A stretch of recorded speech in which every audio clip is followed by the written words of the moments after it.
Week 17 is finally upon us.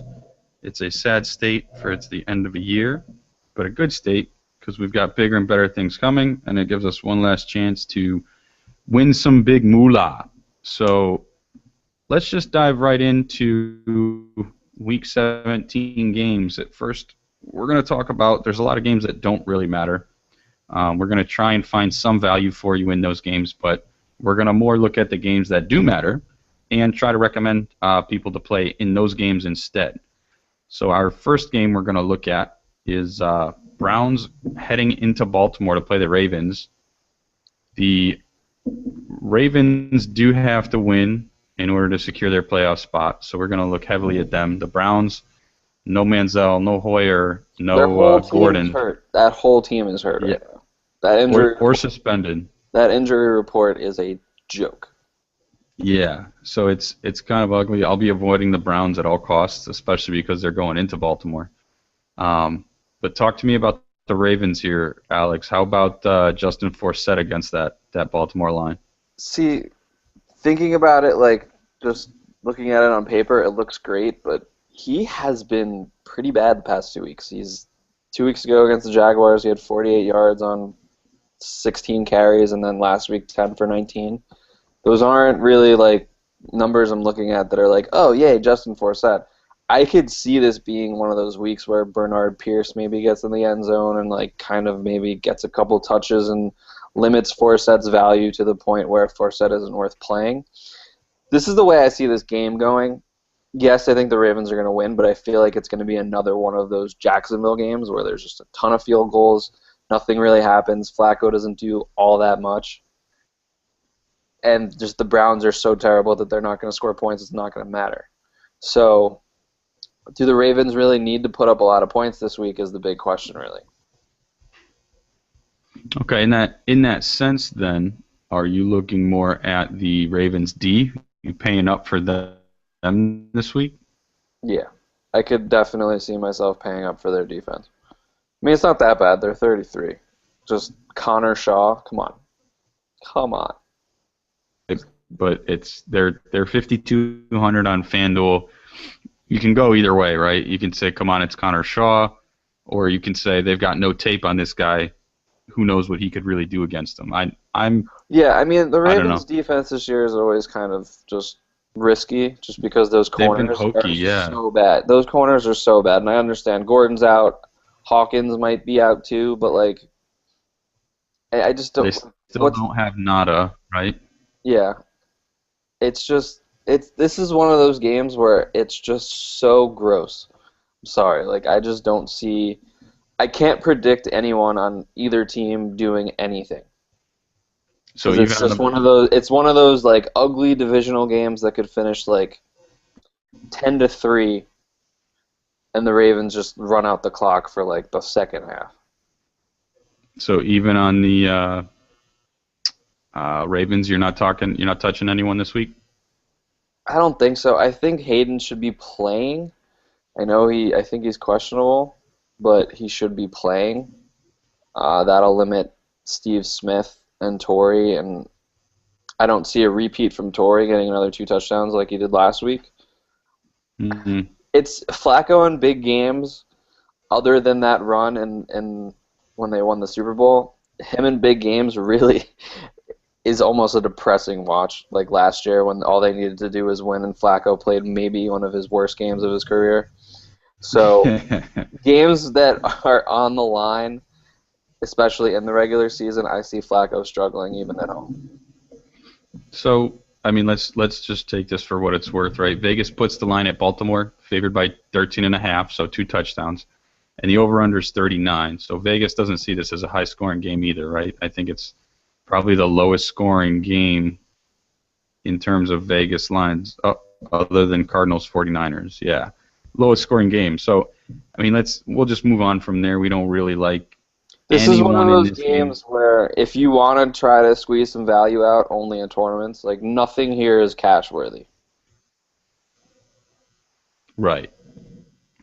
Right, but you've got a lot of lower-priced players for tournaments that, for all intents and purposes, like we saw last week with Torrey Smith, like you said, could catch a touchdown, but we can't really predict that. So strictly only a risky play in your tournament lineups.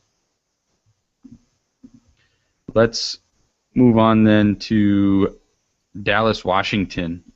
This game means something to an extent. We won't spend all that much time. Dallas, in a hokey way, right? If they win and then I think someone ties, they could end up with a first round bye. So keep that in mind. I think they're going to be playing for the win. But that being said, I don't think they're going to put their starters into the fourth quarter. Not even all of the third quarter, right? So, having said that, what do we think about Joseph Randle? I love Joseph Randle. I think that they should just sit DeMarco Murray this week. I understand that this game does matter a little bit for playoff positioning, but I just don't see a situation where they're not the third seed. Even if they play their backups against the Redskins, I don't see the Redskins beating them because the Cowboys are a better team than the Eagles. This is kind of one of those weeks where if he was starting, I would be all about that, but you don't know what DeMarco's going to do. You really don't. Like, if anything could happen with this Dallas team, like they could just play DeMarco and let him play through the third quarter, and then Randle just takes over in the fourth quarter and isn't able to get enough carries to do anything worthwhile. But if he were given the amount of carries necessary to do anything, he is a fantastic play and could way exceed his value this week if he's given a proper amount of touches. What if they come out and say DeMarco's only playing? Let's just say someone thinks DeMarco's only going to play for the first half, or they come out and say DeMarco's not playing at all. Who do you go with, Randle or Dunbar? Probably Randle if DeMarco doesn't play, but Dunbar if DeMarco plays a half. Because Dunbar can still get in there on passing downs early while DeMarco's in. But if Randle's given the keys from the get-go, he's going to lead the team in touches. Okay. And they're both really good running backs. Like, I don't understand why last week they were so adamant about playing DeMarco Murray with that hand. Like, these two guys are both capable of doing not DeMarco type things, but they're both capable of shouldering a good amount of touches. They're both guys that fit well with Linehan's system. They could have saved DeMarco. Especially with that line. That line is a majority. I mean, they move the ball, right? So they're both explosive, and especially Dunbar's ceiling of catching balls and just doing work with it. But so they're both sitting at 4,500. I think I just saw on FanDuel. Let me double check that. Yep, both are punts this week. 4,500 on FanDuel. So what are they over at DraftKings? Randle's 42, Dunbar's 36. Okay, so there you go. Both of them very, very cheap and could easily hit value if they play a full half. One of them catches the ball out of the backfield. Now, just want to put it out there that Washington's run D has been pretty good. It's their secondary that's been getting burned. So in saying that, do you like Des Bryant to catch a touchdown in the first quarter, or Terrence Williams maybe to actually show up here? You know who I like this week? Cole Beasley. Mm-hmm. He has in his last 5 games, he has 4 touchdowns, 3 in his last 3. He had 1 last week. He had 2. What week was that? That was the Chicago game.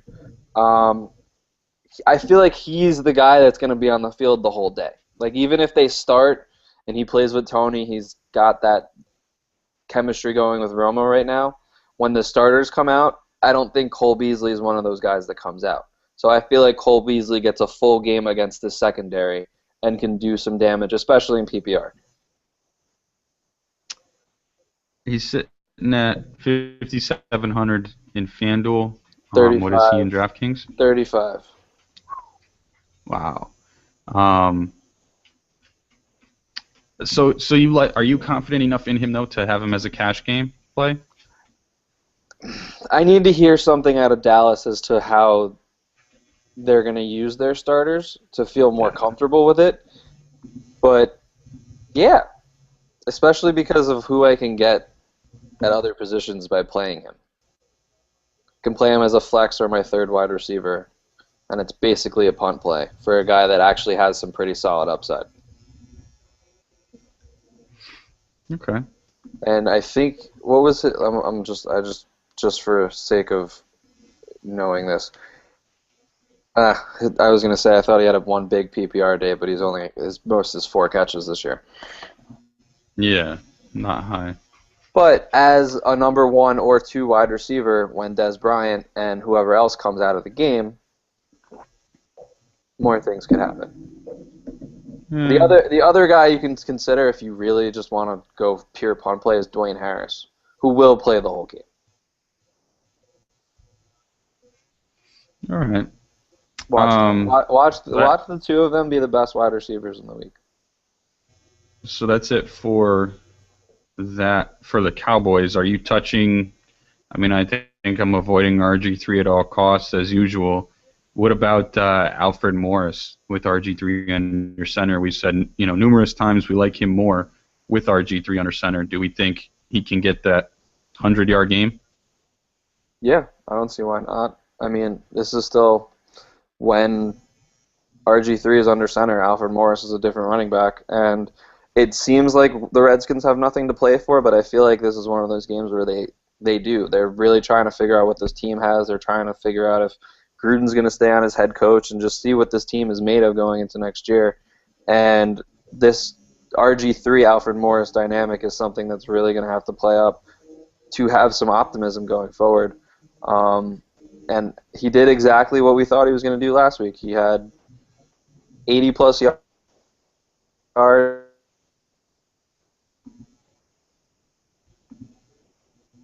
to run, and it opens up lanes for Morris. And Dallas has they started off pretty well against the run, but now they're not so good. So they're going to be able to run the ball on them. I agree. I like Morris this week. Besides the RG3 factor, he's touched the ball 15 or more times most games this season. So as long as it's a close game, and I think we can really expect that, you'll see Morris get his share of touches and balls out of the backfield. But he can catch 1 or 2 and maybe take a screen pass out. So, all right, that's it for that game. I don't know. I'm not too high on any of the Washington receivers really. We saw Deshaun with a big game last week, but we predicted that. Let's move on to. I'm going to skip over Colts Titans for now. The game doesn't really mean anything to either side. We don't really even need to talk about them in general. Yeah, I think we can just flat out say we're probably avoiding everyone. One guy I was looking through making a lineup the other day, and what about Boom Herron? You think they're going to keep him out with the starters and save him for the playoffs? I don't know. Like him and Trent both suck right now. But I feel like this is that game where they're going to have to figure out the running game. You know what I mean? Like Luck comes out. It's against the Titans. They're the worst run. Yeah, they're the worst run D in the league. So it's like you've got to take a shot. They have to figure out what they have in this running game going into the playoffs. Otherwise, they're just going to get caught. The first game of the playoffs, they're not going to know what to do running the ball, and they're just going to blow up and die off and one and done in the playoffs. So I think, yeah, actually, Boom's not a bad play, assuming that he plays because he's better than Trent Richardson, A. B, he catches a ton of balls out of the backfield. And C, they have to figure out who's at running back because it's going to be a quick postseason if they don't.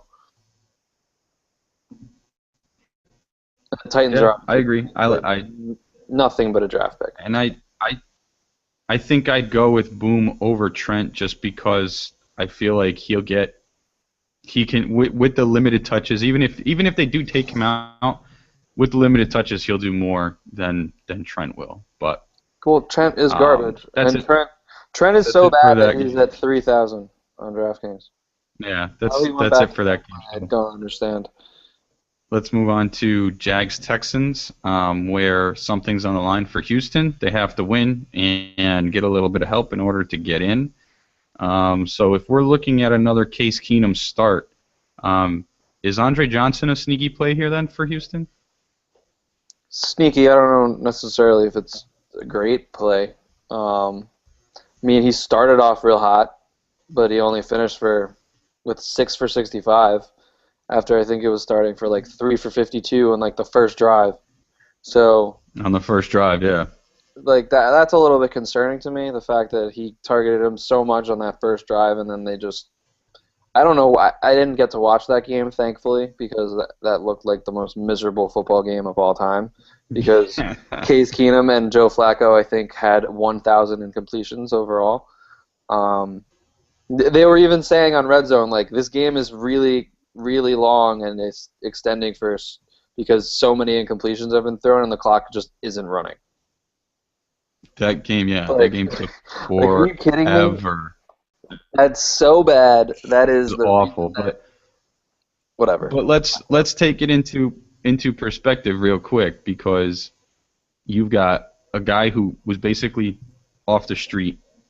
He was on the practice squad, so at St. Louis, so not completely off the street, but 1 week with the team, goes off, starts the game, has some chemistry with Andre from last year, so you saw it on that first drive.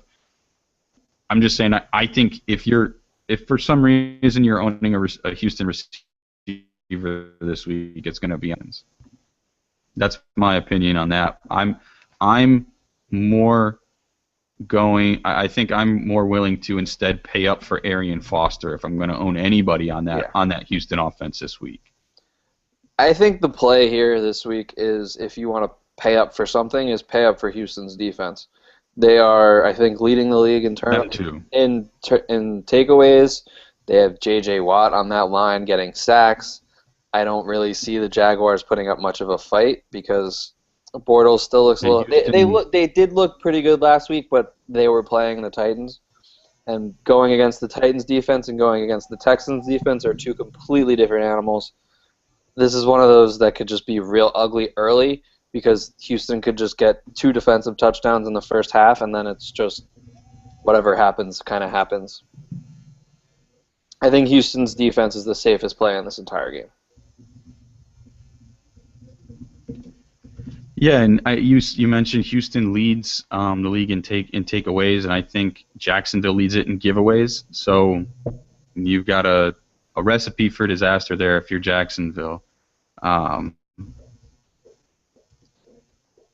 So let's then instead, we mentioned Foster. I would personally stay away from Keenum. I'll stay away from everybody else on that Houston offense, but gave my piece on Andre Johnson. No, definitely. I'm definitely with you on the Andre over DeAndre, because DeAndre looks over. Sorry. Yeah, they mentioned there was some report he was dealing with a wrist issue. So yeah, I hate reading about injuries after the fact, right? After, oh yeah, this guy, like Reggie Wayne, right? Yeah. You hear nothing about him for a couple weeks, and he can catch one ball a game, and you're like, well, what's going on? He's not in the injury report. Oh, he tore his tricep. Like, really? Freaking tell us this guy has an injury. It's so ridiculous. It's almost like the NBA. Yeah, but it's just like we don't want to say anything. We're hiding this injury. We don't really want to we don't want to. Yeah, but it's against. It's against NFL. Yeah, I get it, but I don't understand how it still happens, because sometimes it'll be like, oh, this player's been dealing with this for 3 weeks. It's like, what? Well, just tell me that. They don't, but they still don't do it.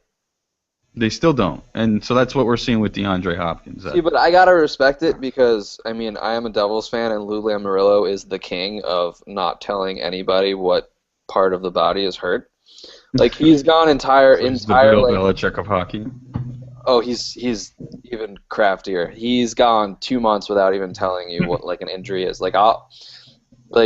Certain players on our team miss 2 months, and I still don't know what their injury is. And the only reason I know why a couple people on our team are not playing is because they have the mumps again.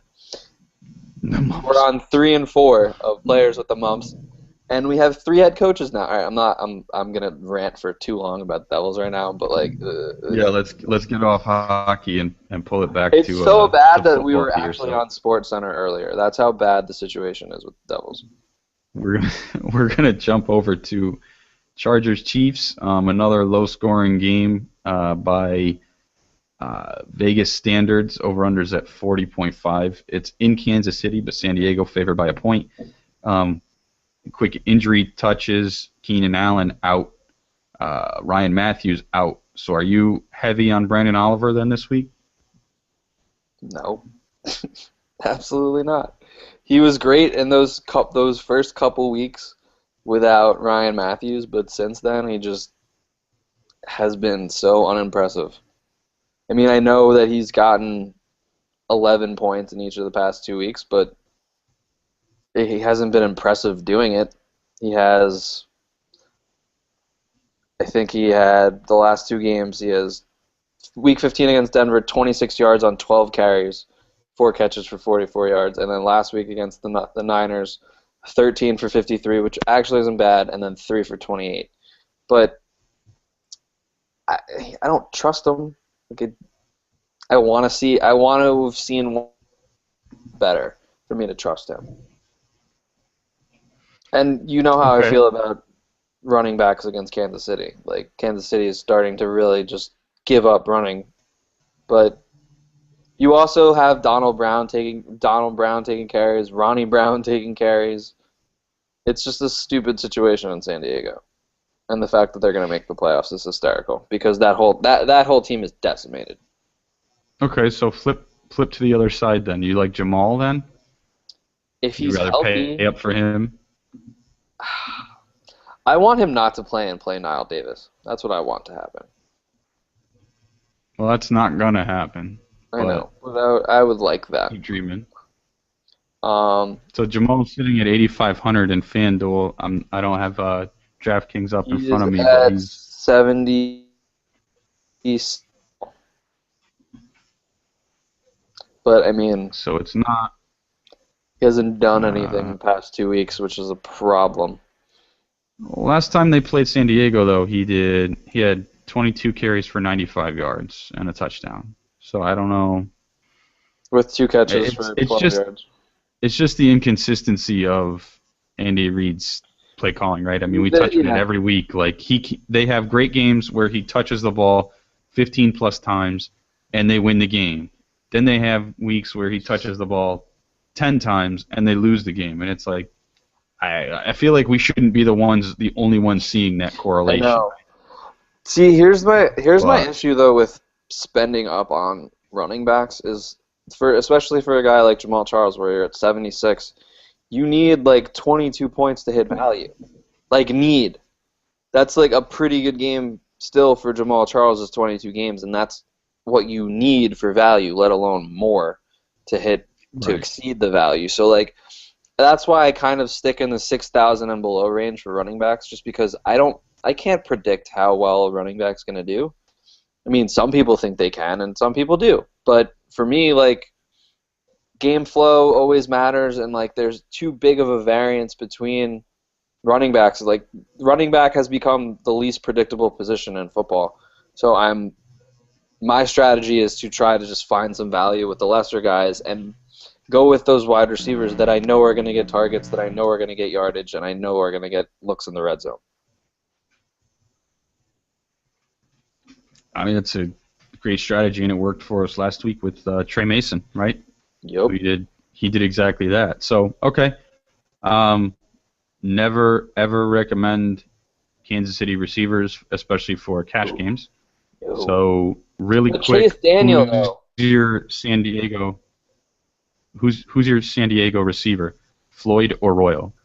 I want to say Royal, but he's so not cash worthy. He did have 12 targets last week, but it's Eddie Royal, and he can appear and disappear like a magician.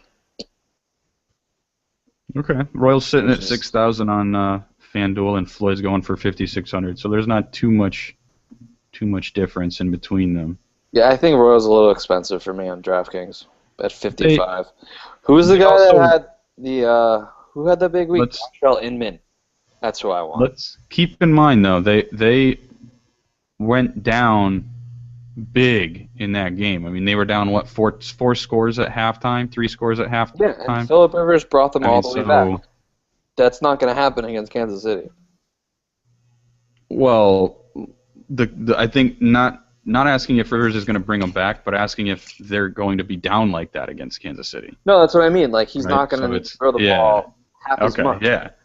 yeah, exactly. So I'm hesitant about those. I think this is the same situation as that Browns-Ravens game, but to a lesser extent, to the point where they will score some more points and there will be more value to be had, but it's going to be the same close type of somebody's just the Chargers are just going to win because they're going to win the game. Like, that's it. And that's exactly what Vegas says. There's going to be no Herculean effort from any certain player. It's just they're going to win by winning the game. Okay, so let's jump over to Jets Dolphins briefly. Miami favored by 6, over under of 42. Staying away from all Jets players. But why? We're so good. Even Decker. I'm just kidding. I don't touch a Jet. Like, have you guys been listening for 16 weeks? Come on. What about anyone on Miami? Do you think I was very surprised that Lamar Miller did anything last week. I mean, that guy has had every opportunity to do well the past 5 or 6 weeks and has done jack with it. And then when we give up on him, he exploded. Yeah, of course. So I think he's coming right back down to earth this game because Mo Wilkerson's still playing. He's not doing anything. So there's that, and there's the fact that the Jets won because of the news today that Rex Ryan is already clearing out his office and stuff like that. Jets defense is playing for Rex Ryan. Playing for a while. Yeah. So okay. So I'm avoiding that game at all costs. Plus, it means nothing, so we're not going to talk about it too much. Let's then jump over to Bears Vikings. Another game means nothing, but it has an over/under 44.5. Minnesota favored by 6. It has the makings of a game where we could actually see some scoring because you touched on it earlier, right?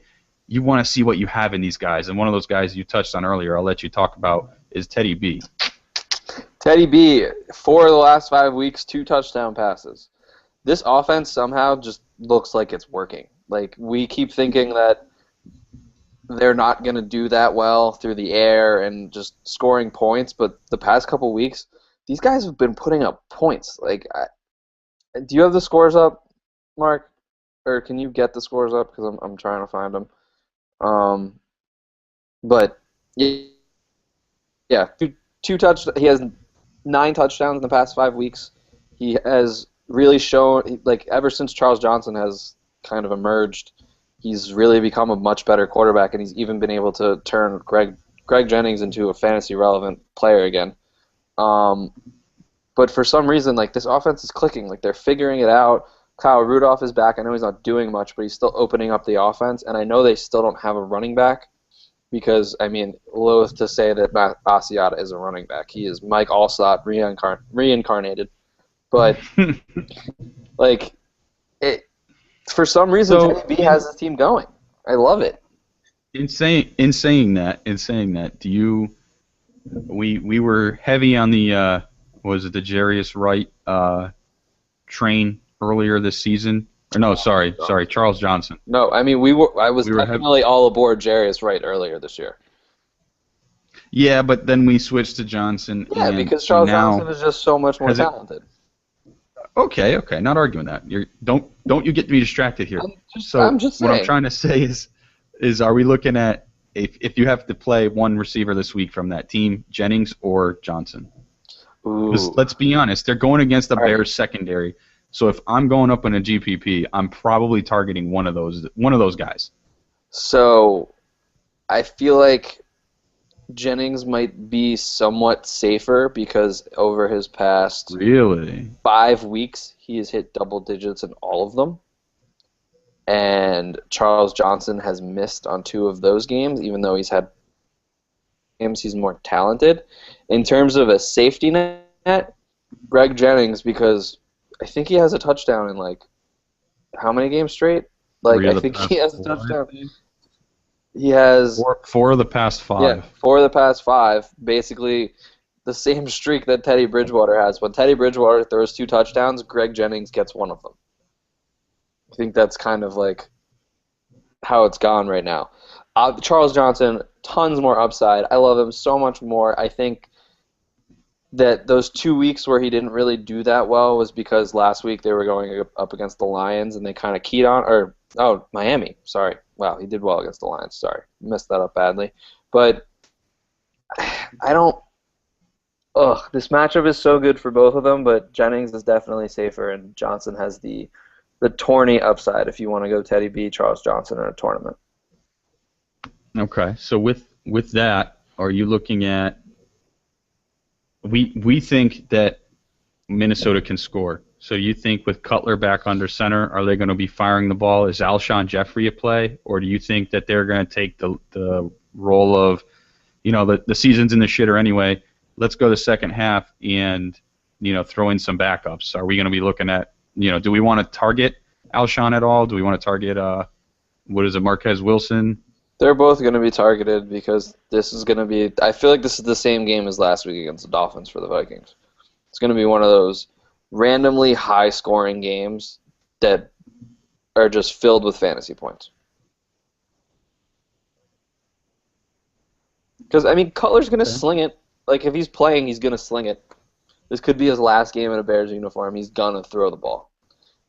He's going to do everything he can to get – well, they're not at home, so he can't get booed that badly, but he's going to hear the boos through the television screen and just throw the ball as much as possible, just to piss everyone. So Alshon has, if I read it correctly, 7 touchdowns in the past 6 games. So you're saying he keeps that streak going? Not necessarily, but it's definitely possible. He's been good since... What week did Marshall go down? Was that 13 or 12? I don't remember exactly, but even with Clausen under center last week, Alshon still had 72. Still had a touchdown. Yeah, touchdown. Right. He hasn't had, other than week 12, since week 11, he's had 70 yards or more in every game except for one. All right, let's skip that game. Robot. Is it robot? You're roboting. Or is it? No, you're roboting. Okay.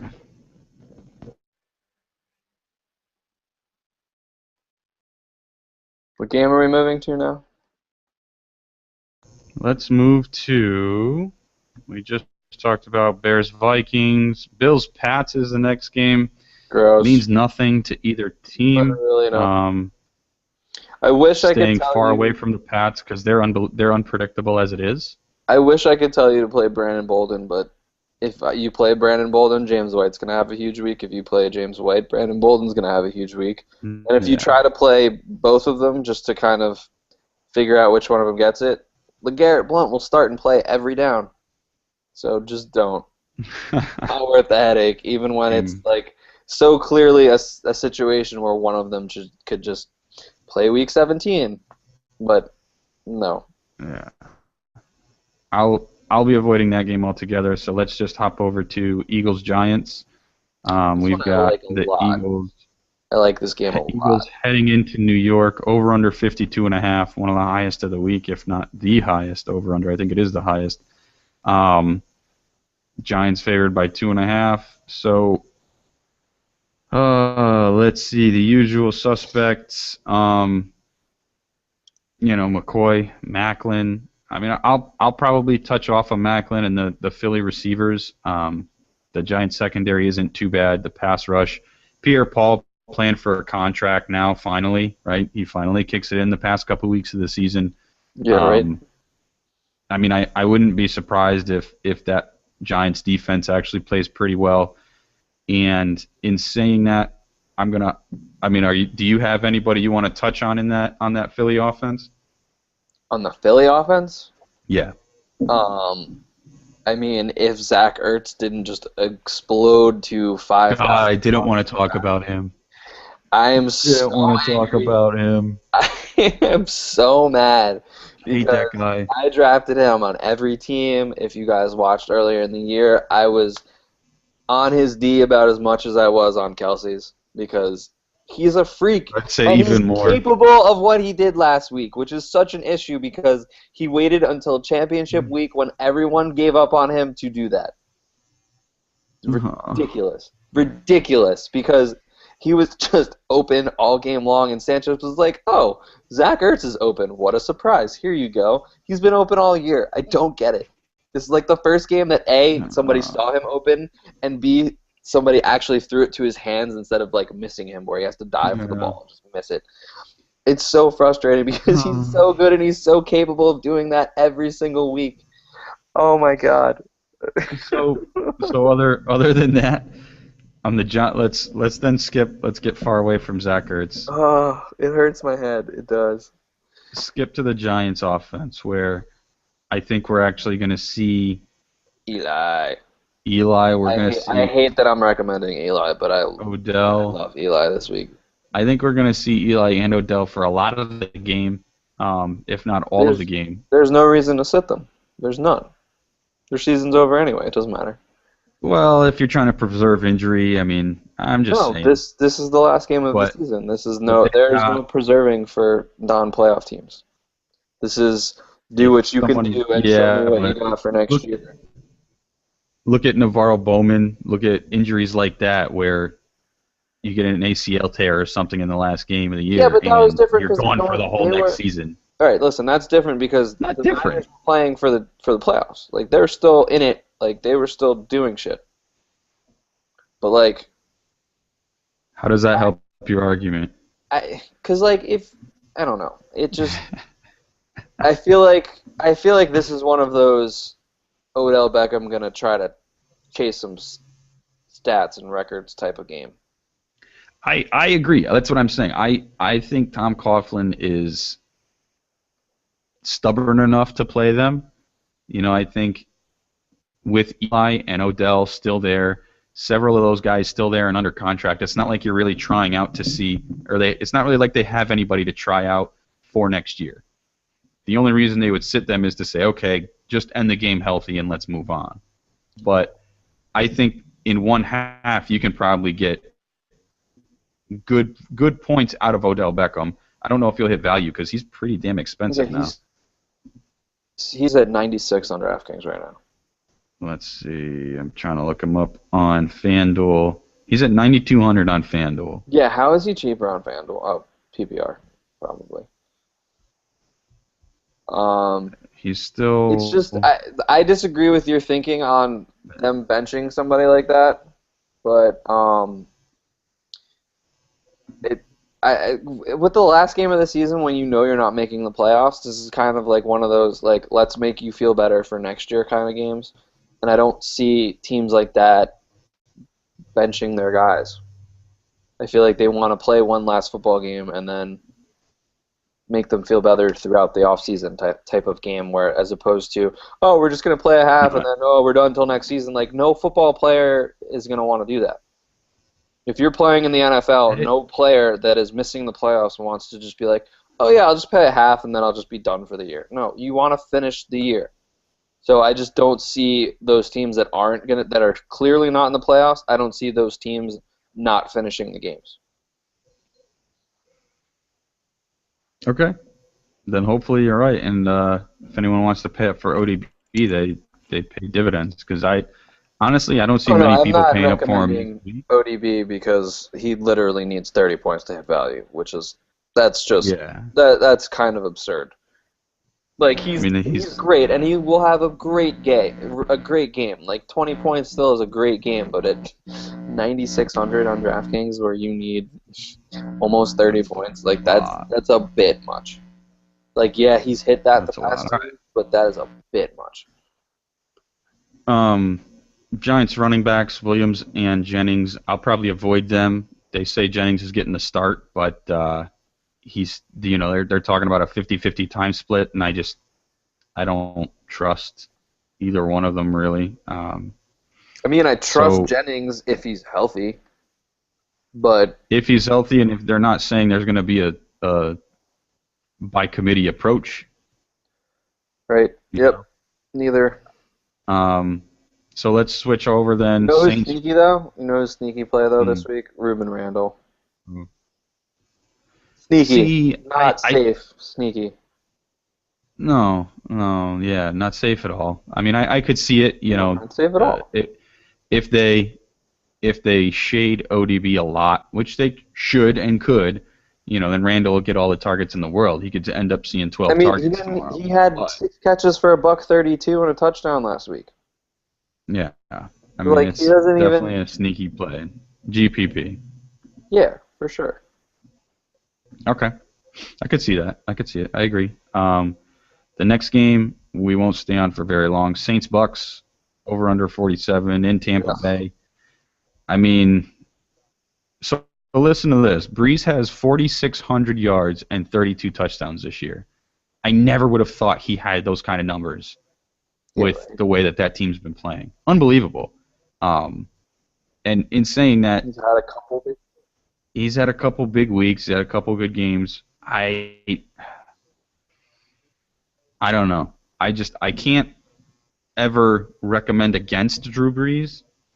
So I'm not going to hate somebody for playing him. I just don't see him not hitting 5,000 yards at this point. I don't see a situation where he doesn't hit 5,000 yards. So you're saying he hits 330 yards. Okay, that's cool. But I don't know who it's going touchdowns, to. Who knows, right? And who knows who they're going to exactly. Where it's going. Yeah.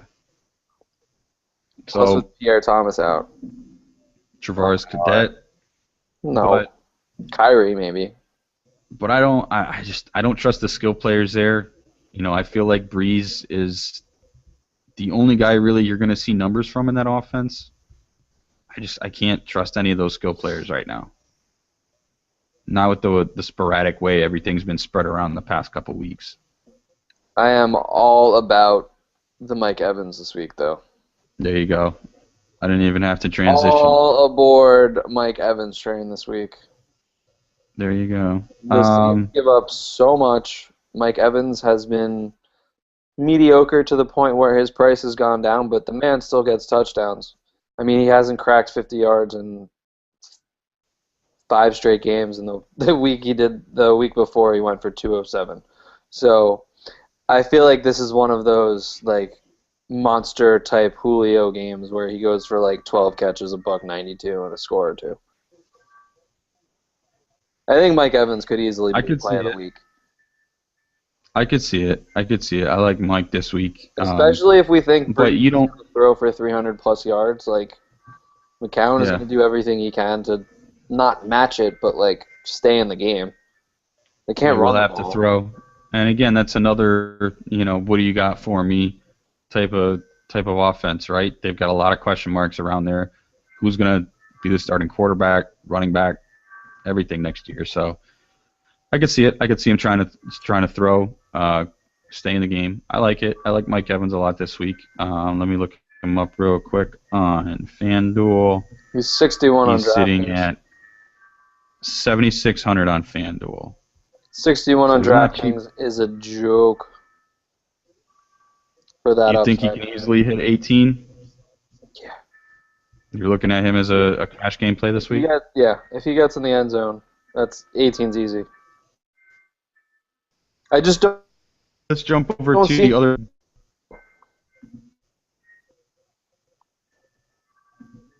What'd you say? I missed you. What's that? You were breaking up. I couldn't hear you. Oh, I don't see him having another 4 for 45. This is the last game of the season. He's gonna try to explode, especially in a divisional game. Divisional game, and they don't have the pass. The Saints don't have the pass rush that the Packers do. Yeah. Packers got into that backfield. They looked like the steel curtain last week. They got into that backfield every single play. And if you think about it, these 4 games that Mike Evans has had in the last 4 games, Green Bay got in the backfield. Carolina played them really well, at least on defense. Detroit, great defense. Cincinnati, shockingly good defense right now. And he still somehow has great secondary. Yeah. Chicago, I don't understand why he only had 3 for 47 against Chicago. That doesn't make sense. Still managed to have 4 touchdowns in those 5 games. So, at worst, you're looking at a touchdown and 40 yards. At best, you're looking at Mike Evans, the god, shows up and just wins you by himself, wins you the league by himself. All right, so let's hop over to the other NFC South divisional game, Panthers Falcons. Love it. Loving it. 47.5 over under. It's in the dome, which I love. Julio. I'll tell you one thing. Someone asked in the question here. I like obviously Julio, right? But let's stick on Carolina's side of the ball for right now. Cam to Kelvin this week. Digging it. Love it, love it, love it. So I didn't think they were gonna have Cam running the ball as quickly as they did, right? They had him running the ball into the end zone last week. Screwed me a little bit. I own Jonathan Stewart. It would have been nice to have that extra touchdown, but it's not even the fact that they let him run in the end zone. He ran 12 times last week, a week removed from breaking 2 bones in his back. Come on, save your quarterback for the. But anyway, I like him this week. They can't save him because they need him to get into the playoffs. So they they can't really do that. But I mean, he's sitting at 8,300 in FanDuel. I think he was 75 on DraftKings this week. Cam is 75 and Ryan is 77. Decent numbers, especially when you think about his rushing opportunities, where he's getting a point per 10 yards. He's getting 6 points per touchdown. I mean, when you've got that kind of ability coming from him and against a defense that has been terrible as of late, I love that stack this week. Absolutely love it. So that's my stack in this game. My guess is yours is going to be Ryan and Julio. Oh yeah, give me Julio. Julio is the man. You think he'll actually? I mean, like I said, this Carolina D has been much improved the last 6 weeks. You think he just comes in and tools on them? Don't care. Your Packers defense was much better in months against Julio Jones, and Julio torched them before getting. Oh God. Yeah. Julio, listen, it doesn't matter who's on Julio. He made Patrick Peterson look like a Jets cornerback when he played them. He's fine. He's healthy. He's playing. At 60% last week, he went for over 100 yards.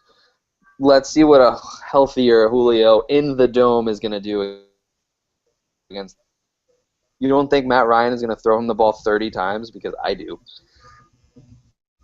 I am all aboard Julio this week. I don't care. I will put my entire DraftKings budget in this week just so I can play Julio on all my teams. Julio. I mean, it's Julio. I know you have, like you said, this game matters. Everything is going right for Julio. A man crush. You've had a man crush on him all year, so nothing's new here, and everything you just said, nothing's new, right? Oh no, I totally get that. If you guys go ahead and judge me for my love of Julio, that's fine. But in my opinion, one's judging you. When he is healthy, he may as well be the best receiver in football. He's right up there, yeah, absolutely. He's that good. He really is. Last year before he got hurt, he was the best receiver in football. And then again this year, after some iffiness with Matt Ryan, after the week came out that they spent a full week just figuring out what they were doing through that Green Bay game when he got hurt, he was the best receiver in football again. Also, it's just one of those things where when they're clicking, they are clicking because he could be the most no one looks at his number one receiver like Matt Ryan does to Julio Jones. Okay. Enough Matt Ryan to Julio love. Okay, fine. We've been getting it since week 1. As you well should. We get it. You love them, and for I don't know what the hell I'm saying, but yeah, they deserve it. They deserve the love, especially the past few weeks. They've been very good, especially at Matt Ryan's price. So let's really quick. Steven Jackson not playing. We touched on this earlier before we started. Freeman or Rodgers? Oh, this is so hard because Rodgers or neither.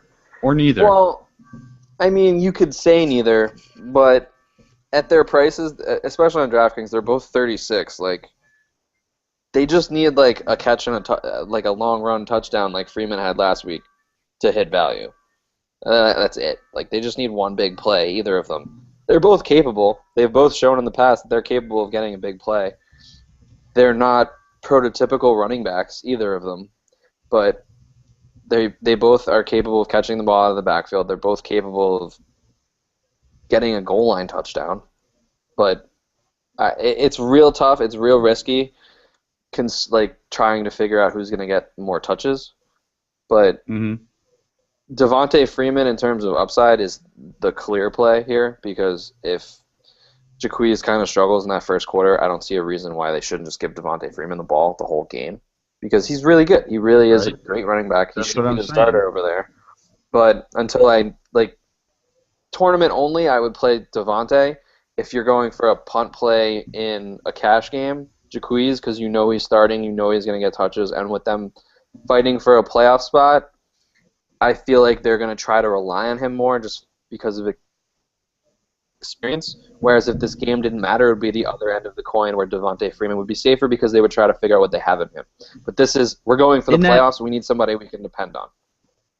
In that regard, though, I think they're gonna if they depend on him, it'll be in pass protection. So that's why I said I would take neither, because I think it's really, like you said, Matt Ryan to Julio all day.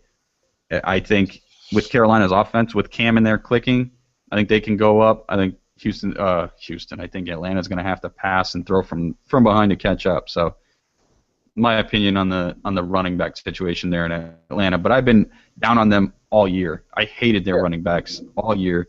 I think both of us did. And we hate Steven Jackson and Jaquez.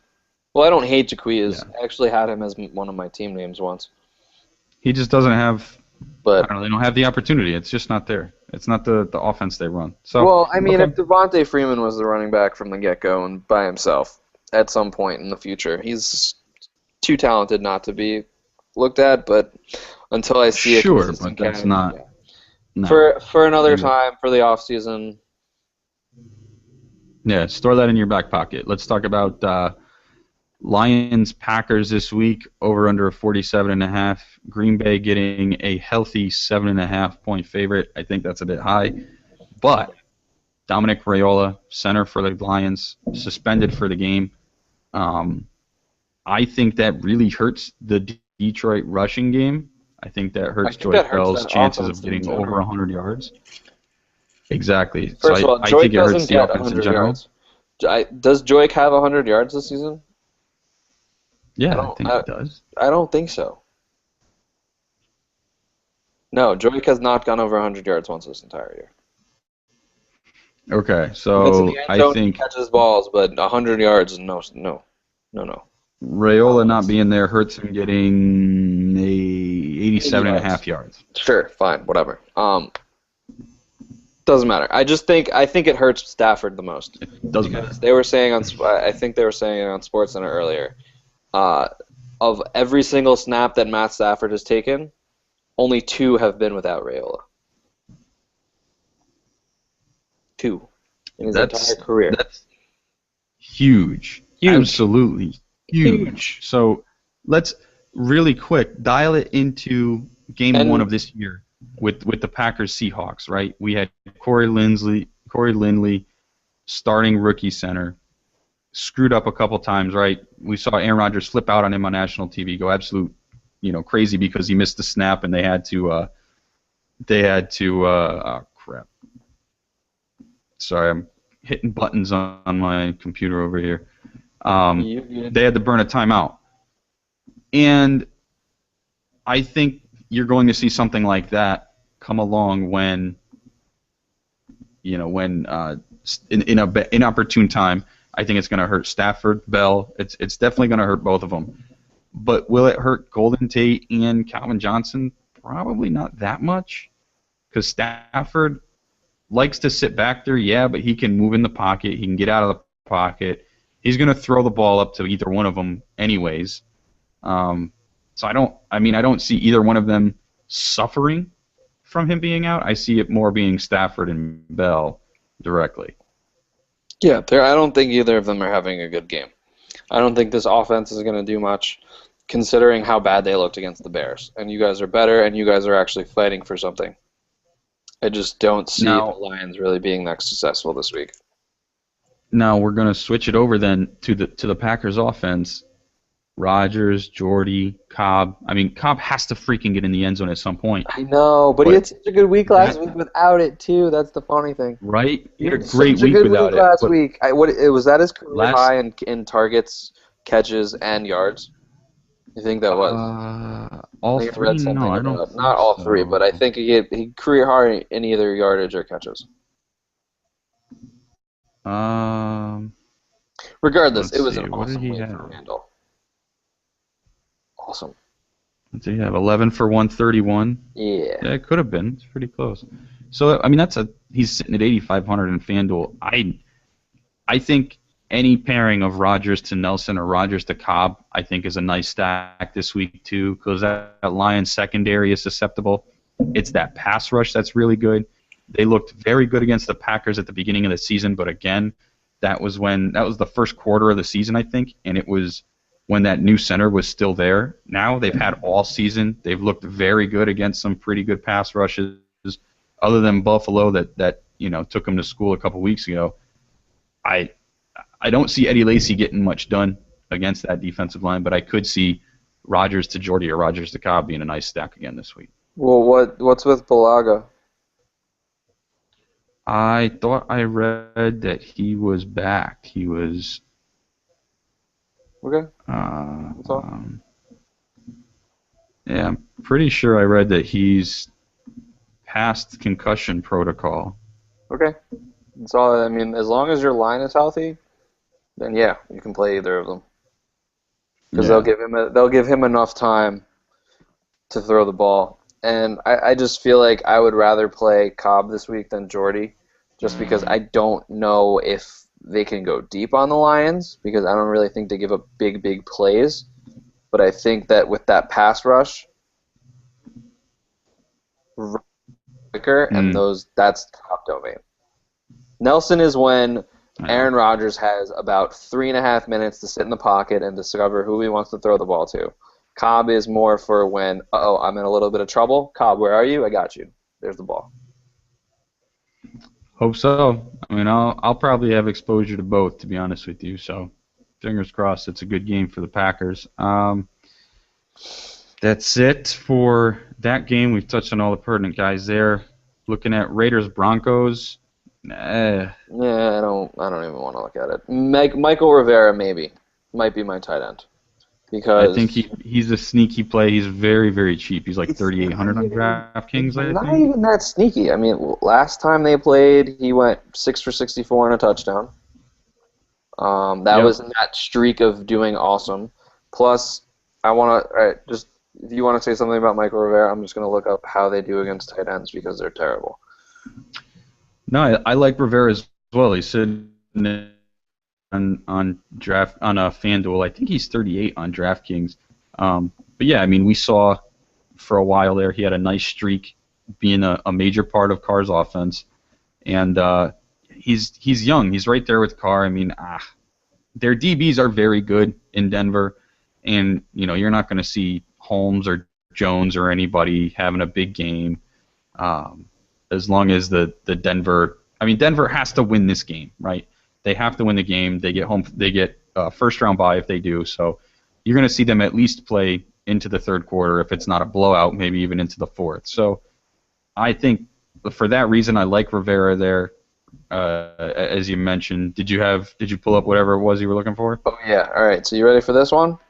So going for Mr. Rivera. Last week, Jermaine Gresham, 11 targets, 9 catches, 62 yards, and a touchdown. The week before, Antonio Gates, 7 targets, 6 catches, 54 yards, and a touchdown. The week before that, Scott Chandler, who we incessantly make fun of, 11 targets, 8 catches, 81 yards. So not only does Denver give up, I think it's the second most points to tight ends, but they're one of those teams where, especially with Brandon Marshall, this is key. Without Brandon Marshall, there isn't really any way to cover tight end in their linebacking core. I just feel like Denver they're so susceptible to giving up points to the tight end. Plus, Michael Rivera is 9 targets away from 100. I don't see a situation where they don't get him as a 100th target this week. And 9 targets for Rivera equals nice fantasy production.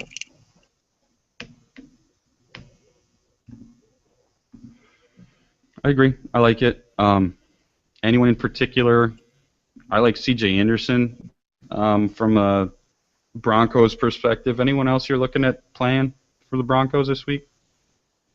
Um, I like him because last week he had the 8 catches, which was real big for him. That was nice, but it was also from playing from behind, which is not going to happen this week. So I think that kind of limits my liking of him because he's still. I mean, he finally kind of got back to the 4+ yards per carry thing, but as they were down, he kind of had a little more space to run. So I'm still not 100% sold on C.J. Anderson being fresh, but against Oakland, like.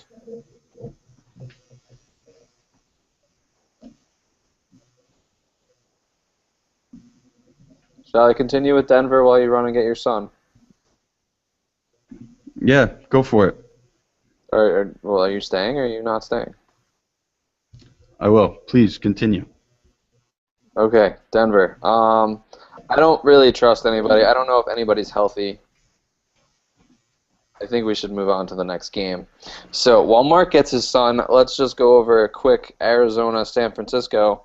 The only play in this game that I would recommend is probably San Francisco defense because Lindsley is so bad that they wanted Logan Thomas to start this week, and then Logan Thomas showed how bad he was in practice this week, so Lindsley is starting again. Lindsley, although he only had the 1 pick last week, he was so bad against that Seattle defense, and I understand that it's the Seattle defense, but I feel like he's just not somebody that you want to trust. He got sacked the 4 times. He had basically no points. It's just something that Arizona Cardinals offense is so untrustworthy that any defense going up against them, you're basically getting 10 free points just from them not scoring, plus sacks, plus potential turnovers. You know they're just not going to move the ball. So in that game, the only thing that I trust is the San Francisco defense because although Arizona's defense is fantastic, because Arizona's defense is fantastic, I don't really trust anybody in San Francisco. We haven't trusted them all year, other than Kaepernick somehow exploding last week for that 90-yard touchdown run. He still wasn't really very good. So if you're going to play anyone in this game, and I know this game actually does matter for Arizona, but I see San Francisco winning this game, which could be Harbaugh's last game because while we've been on air, I got a text message from Bleacher saying that Jim Harbaugh has basically agreed to coach Michigan next year. So this is his last game at San Francisco. I know there's a lot of tension there, but in a coach's last game, especially like how we talked about earlier, Rex going up, having probably his last game as the coach of the Jets, they're gonna fight hard for him. So Arizona's just so bad that they're not gonna score points. So San Francisco is gonna win regardless. So in that game, if you want to play anybody at all, it's got to be San Francisco defense. Give me 2 seconds.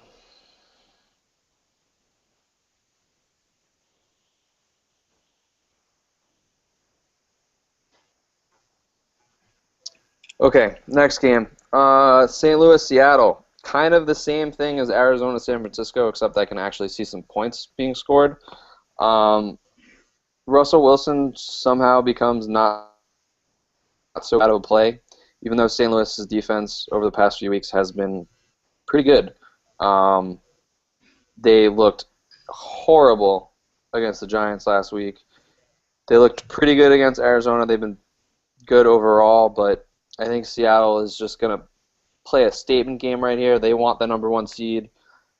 If they win, they get the number 1 seed. So this is one of those games where you don't really know how they're going to do it, but I think Seattle is just going to blow them out, even though St. Louis is pretty solid. But the fact of the matter is that Seattle is at home going up against a team that doesn't have anything really to play for other than what we talked about earlier, is just that end of the game. We want to play the last game of the season, play it as hard as we can, but there's no extra motivation there, whereas Seattle has the extra motivation of we play this game hard, we get an extra week off, we're at home, we want to get some momentum going in. So on offense, Russell Wilson becomes a pretty decent play. I mean, look at the week that Eli had last week. He had a huge game, and I'm not saying that Russell Wilson is the same type of quarterback that Eli is, but on the ground he should be able to get some stuff done. He will throw the ball. I think this week, just want to check the injury report. There's a missing Seahawks wide receiver this week. I believe it's either going to be Baldwin or Curse. Without one of those two, I think that Paul Richardson is in for a not a big game, but he is way safer than he has been in weeks past. I don't know what his price is on FanDuel, but on DraftKings he's at 33. He's been showing a lot more the past 2 weeks. Obviously, 2 weeks ago against the Niners, he had 3 catches for 30 yards and a touchdown. Last week, he had 5 catches for 52. So the past 2 weeks, he's hit double digits, which at 33 is value. Plus, I think he'll get a couple extra targets this week just because there isn't another wide receiver to take away those targets from him. So they're going to need to throw him the ball without either Baldwin or Curse. I think it's Curse. I don't know for sure. I read it earlier. Sorry, I don't have time to look it up right now because Mark has left me all alone to just drone on and on. Yeah, so in that game, I really only trust Richardson. I mean, if you want to go with Marshawn, go for it, but I feel like at this point they're going to save him because he's on fire and they want him clicking on all cylinders in the playoffs. If this game is out of hand by halftime, I feel like Paul Richardson has a higher chance than Marshawn does. And if Marshawn comes out, it's going to be the Christine, Michael, and Turbin show, which it could be just from the get-go anyway because Marshawn Lynch could have a tummy ache again. So you don't really know what to expect from Marshawn. And even though he has a tummy ache, he could probably do a beast mode run. Moving on to the last game, we have Cincinnati-Pittsburgh. This is the game of the week, basically. Unfortunately, I feel like I want to say because this game could go in so many different directions that it could be the worst game ever, it could be the best game ever. And really the only thing that matters here is home field and who doesn't have to play the Colts, I think. Mark! So I guess I'm by myself still. So let's go over Cincinnati, or let's look at Pittsburgh first. Ben Roethlisberger, last time they played Cincinnati, he had 350 yards for 3 touchdowns. He did a lot. Oh, hey, he's back. Dude, I need a break. My brain hurts. Talking too much? Does everyone need a break from... Stop talking. I'm just trying to just continue just using words. Oh God, dude! I need feel those bad breaks. for everybody watching. Breaks. I need those mental quick breaks. Like I feel like I was just so boring for the past 10 minutes. All right. We went through basically Arizona, San Francisco. I said the only play that was worthwhile was San Francisco's defense.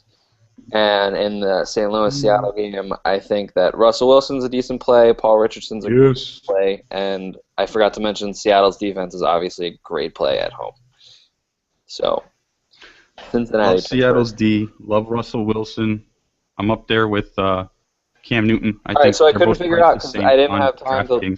I couldn't look it up because I was just droning on, and I can't look up things and drone on. So. Is Curse or Baldwin out this week? I couldn't. I remember reading something earlier.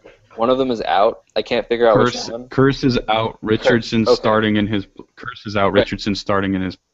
That's what I thought. So I just droned on for a little bit about Richardson. Richardson looks like a great play this week. I love Richardson this week. Okay, I like him or Baldwin. Really, what the Giants did to that secondary.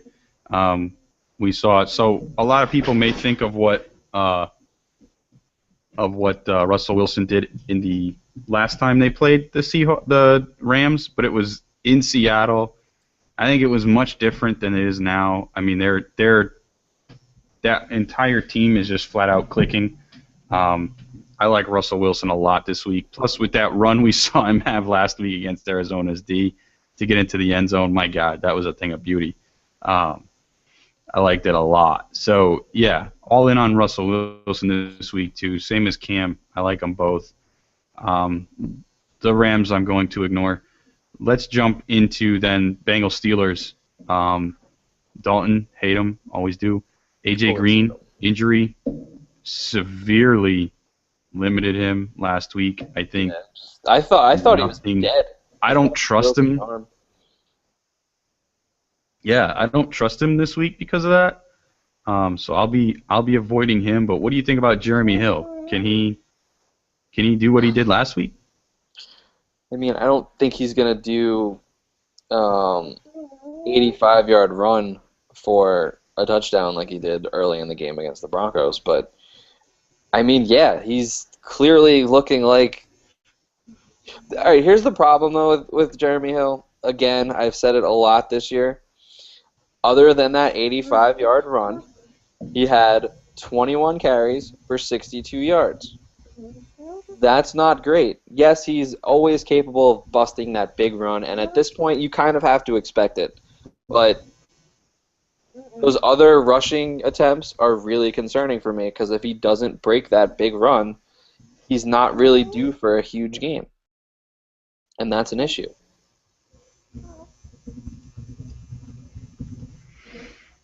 Okay. I don't know. I think I'd probably, instead of Hill, I'd jump over to Bell, Le'Veon Bell. I'd probably pay up for him this week. Greg actually just asked in the chat room, who would we take a gamble on as a high-priced running back for the week? And I can't decide between Bell or Foster. So I'll let you answer that question. Safety-wise, it's got to be Bell. Upside-wise, it's got to be Foster. Because Foster up against the Jaguars is just so tasty. They don't really need to throw the ball against the Jaguars. All they need to do is just run. Run. But obviously Le'Veon will have extra points through catching the ball because they'll actually need him to do that too. Right. I actually don't hate Forte. We didn't really touch on him when we talked about Minnesota Bears, but with Cutler back in the mix, just tossing him screen passes in a game that I feel like could just end up being like 38-35, like their game against the Dolphins was last week. Matt Forte could probably have the best running back day of the week. I'll probably, bringing it back to Bengals Steelers, I'll probably fade away from Antonio Brown this week, though, because of how well that Cincy secondary has played over the past few weeks. I mean, last week, but he always does.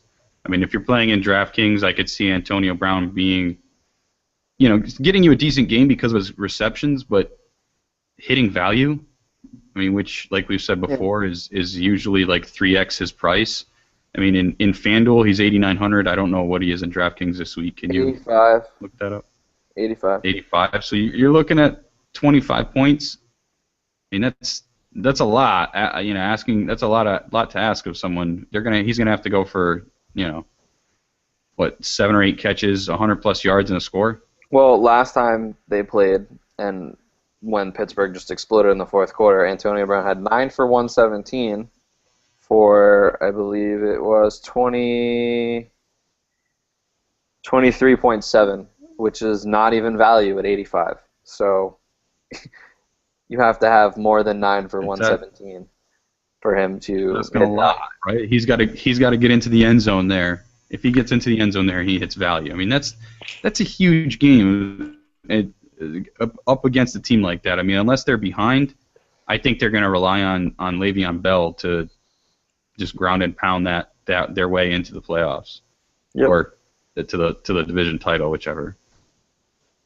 But I mean, that's my opinion on that. So I think we've exhausted Alex's vocal cords. We know that for sure. So let's dive into some questions real quick, and then it's Greg, I hope you enjoyed dinner just time. listening to me drone for 10 minutes. He definitely laughed. He said you were going ham on Julio earlier, so I laughed at that. Yeah, but I mean Um, that's a given. Like that I don't think that's a weekly thing, right? That's a weekly thing. So let's real quick. No explanation. Just give an answer. Robot. Again. Bad robot this time. Damn. I don't want to end the show like that.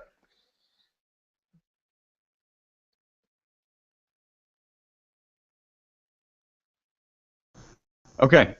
Better. So I will ask you a question.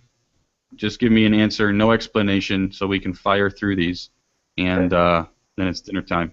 So, Cam Newton or Big Ben this week? Kill a Cam. Same here. Hilton or Antonio Brown? Brown, because they could be pulled at halftime. I say Brown because Hilton may not even play at all. That's what I He's was still, saying. yeah, significantly questionable. So, okay, same as you there. Would you play any of these in a tourney? Eddie Royal, Jason Witten, or Jaquiz Rogers? Definitely Eddie Royal, because without Keenan. Royal and for me, Royal and Rogers for sure. Witten, no. No, I don't think I would play Jaquiz in a tournament because I don't think he has tourney upside. I think he has cash game upside if he gets the touches. Like he doesn't have like that freakishly like I need all of these points for a tournament type of upside. Go upside play in the Falcons backfield. It's got to be Freeman. Okay.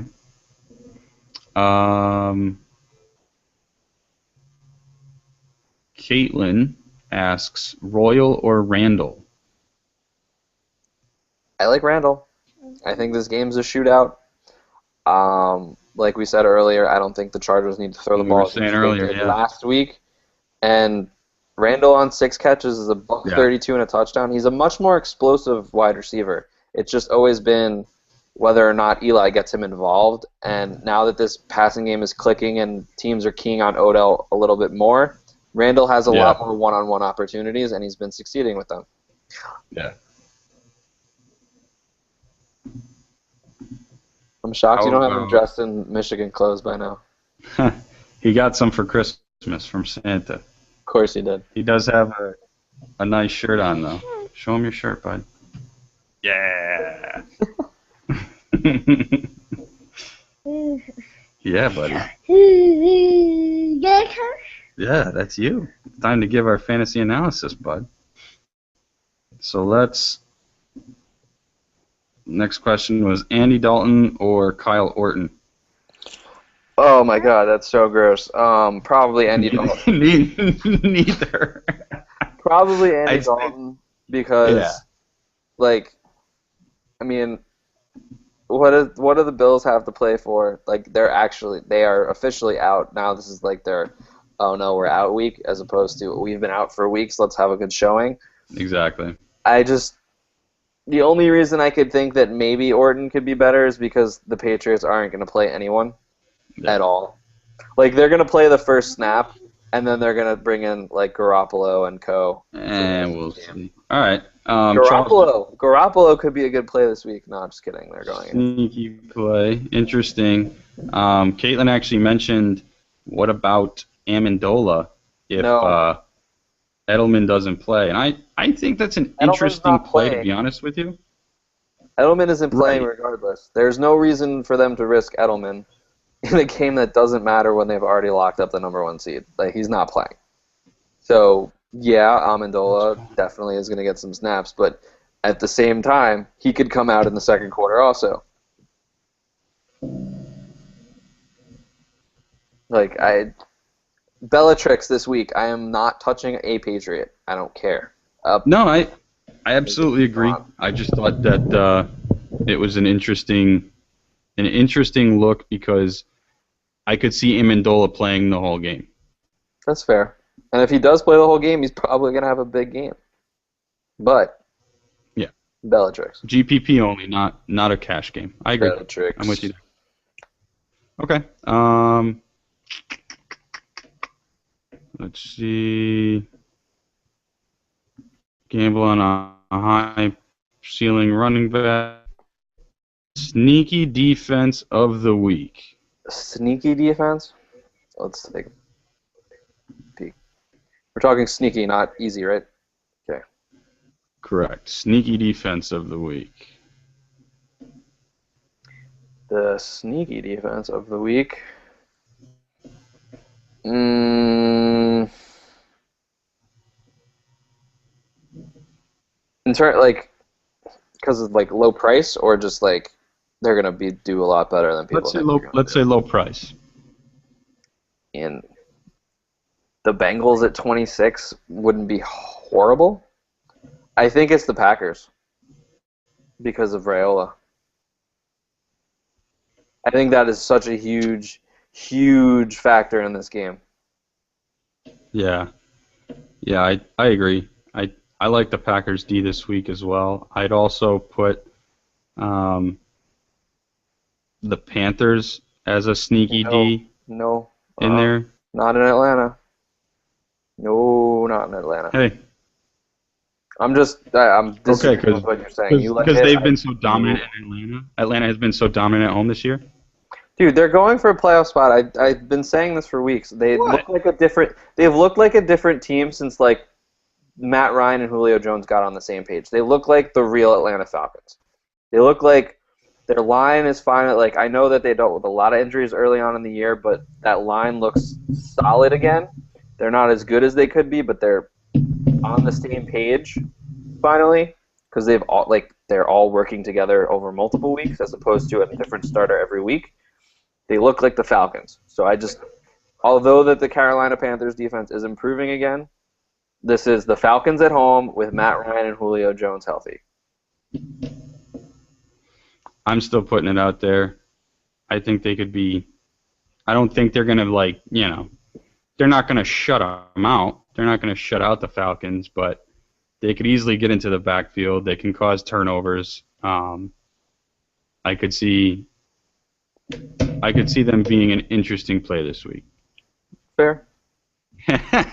Greg's funny. Alex has a man crush on the whole Falcons team. I have to agree with you, Greg. I do. That's fine. Absolutely does. Let's see. A couple more questions coming in. Steve Smith or Kelvin Benjamin? Kelvin. Kelvin. Come on. That's not even a question. How about Dallas's defense as a sneaky play this week? As a sneaky play, sure. I just think that the Redskins have too much to try and go out and prove. I don't know. Try to go out and prove. I didn't say they actually were going to do it, but they're going to try to prove it. Yeah, there's rumors of Gruden getting the outs, so I and him losing the locker room and everything, so I don't know how. Well, here's the thing, though. RG3 is playing for his job still. Like, Gruden with or without Gruden next year, Griffin is playing for his job next year. Griffin is sure. But with Griffin playing for his job, he needs to do well. And that means that means the Cowboys defense won't have as good as a day as we want them to. It's easier said than done when you're talking about Cowboys to do anything positive, but whatever.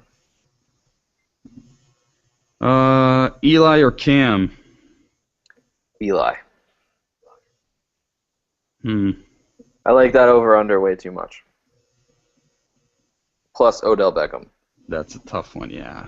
ODB, hold it down. I think you gotta go Eli there, but that's really a toss-up, to be honest with you. I think I like Eli, but it's not a whole lot more. It's not significant. Plus, you save a little bit of money by going with Eli somehow. Really? Oh, wow. Yeah. Eli's 71, Cam 75. At least in draft. Jennings or Johnson we touched on earlier in the show. That's so tough. Can we play them both? I think we both decided with Jennings on 50-50, Johnson on a GPP. Yep. I think that's it for us this week. So, goodbye from Mark and Alex and little Nico here. He apparently wants to join the show more often, so maybe we'll have guest picks. Again, I'm at MN Milano. He's at Alex Henowitz. Hit us up on Twitter if you guys have any questions, comments, concerns, want any changes to the show or anything like that. We're always looking for feedback. And just a heads up, I love the comments on the YouTube videos, but if you're asking questions, you're going to get a quicker response from Twitter. So I think you can hit us up on Twitter. We'll respond to questions there faster than we'll respond to the comments on YouTube. I think that's it again for us today. Happy holidays to everyone. Again, you want to tell people that we're going to continue through playoffs in the offseason? We absolutely will continue through the playoffs because we're still going to have DFS through the playoffs. And then we're also in talks to talk about other stuff, other sports, strategies, tons of different stuff. So, yeah, definitely keep an eye out for us in the offseason. We're still going to be here. You're saying bye? All right, everybody. Thank you again for joining. We appreciate it, and we'll catch you guys next time. Good luck. Let's win some money.